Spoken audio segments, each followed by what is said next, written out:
KSRTC pensioners organisation മേഖല open general body Vellanad ഡിപ്പോയിൽ നടന്നു. വെഞ്ഞാറമൂട്, ആറ്റിങ്ങൽ, നെടുമങ്ങാട്, ആരനാട് ഡിപ്പോകളിൽ നിന്നുള്ള പെൻഷൻകാരുടെ സംഗമമാണ് നടന്നത്. ജനറൽ ബോഡി ഓർഗനൈസേഷൻ സംസ്ഥാന ട്രഷറർ AK ശ്രീകുമാർ ഉദ്ഘാടനം ചെയ്തു.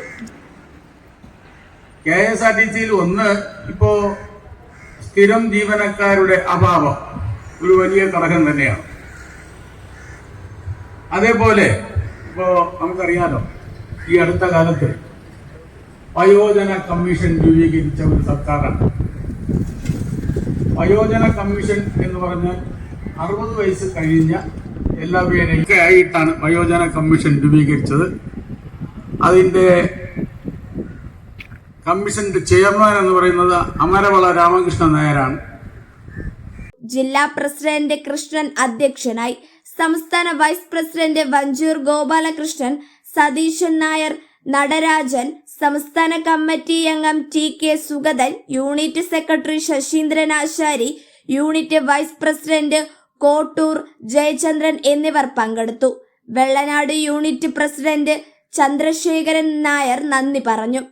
ഫെബ്രുവരി 24 നടക്കുന്ന സെക്രട്ടേറിയറ്റ് ധർണ വിജയിപ്പിക്കുന്നതിനുള്ള സംഘാടന സമിതിക്കും രൂപം നൽകി.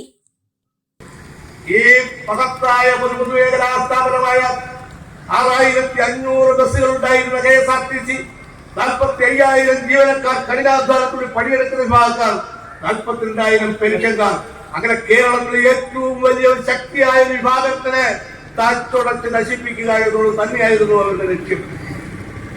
ഞാൻ സർക്കാരിനെതിരായി പറയുകയല്ല. സർക്കാരിന് മാത്രം ഈ ചിറ്റമതയെ നടത്തുന്നു. ആ ചിറ്റമതയെ നടത്തുന്നതിന്റെ അടിസ്ഥാനത്തിലാണ് നമ്മൾ ഈ കഴിഞ്ഞ 13-ാം തീയതി ചീഫ് ഓഫീസിൽ 13, 14, 15 ഇതിന്റെ ഫസ്റ്റ് റെസ്പോണ്ടന്റ് എന്ന് പറയുന്നത് KSRTC മാനേജ്മെന്റ് ആണ്.